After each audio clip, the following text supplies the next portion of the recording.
Yo mga idol, kamusta? Sports Talk PH nga pala. Ang laban sa Super Flyweight Division. Pag-usapan natin yan mga idol.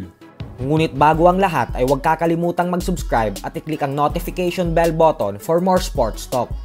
So naganap na nga po ang bigating sagupaan sa pagitan ng dalawang undefeated Super Flyweight champions na sila Bam Rodriguez at Fernando Martinez. At sa laban nga po na ito ay hindi napanindigan ni Martinez ang kanyang pag-aangas bago ang kanilang laban dahil pinaglaruan lang po siya ni Rodriguez sa buong bakbakan kung saan hindi umepekto ang pagiging agresibo ni Martinez gawa ng napakagandang footwork at pagbato ng tamang suntok sa tamang timing ni Rodriguez. Hanggang sa pagpasok nga po ng round 10 ay dito na bumagsak si Martinez. Hindi na nito kinaya pang makabangon sa 10 bilang ng referee, dahilan kung bakit nakuha ni Rodriguez ang panalo via 10th round knockout. Dahil sa panalong ito ni Rodriguez, ay siya na ngayon ang bagong unified WBC, WBO, WBA and The Ring Magazine Super Flyweight Champion. Samantala sa co-main event naman nga po ay pinatunayan ni Devin Haney sa lahat na mali ang inaakala ng mga tao sa kanya na walang lakas ang kanyang kamao. Ito po ay dahil agad niyang pinabagsak ang undefeated welterweight champion Brian Norman Jr. sa second round. At dahil po dito ay tila tuluyan ang nasira ang kumpiyansa ng kampyon. Habang si Haney naman ay tumaas na ng husto ang kumpiyansa hanggang sa tuluyan niya nang nakuha ang panalo via unanimous decision. Dahil sa panalong ito ni Haney ay siya na ngayon ang bagong WBO welterweight champion.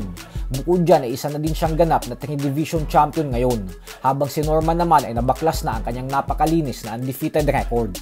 Sa kabilang banda naman mga idol ay matapos nga pong magharap sa kauna-unahang pagkakataon kahapon ng YouTuber boxer Jake Paul at ng former unified heavyweight champion Anthony Joshua para sa kanilang mega showdown na nakatakdang ganapin sa December 19, ay ibinunyag nga po ni Joshua na tutulungan siya ng pound for pound king Alexander Usyk para sa paghahanda niya sa laban na ito. Matatandaan natin na tinalo ng dalawang magkasunod na beses ni Usyk si Joshua. Kaya naman mukhang tanggap na talaga ni Joshua na mas magaling na boksingero talaga sa kanya si Usyk.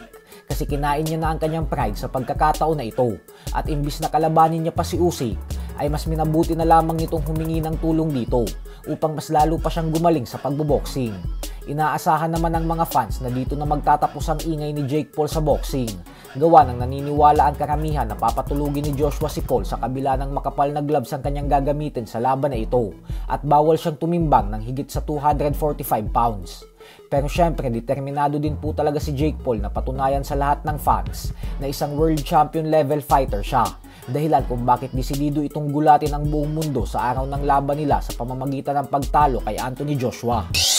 Sports Talk PH, kakaiba ang laban ng mga Pinoy. Lakas at dedikasyon ng aros na tinuon. Kamaong nagbabaga ang sayo ay babaon. Mga Pinoy na ating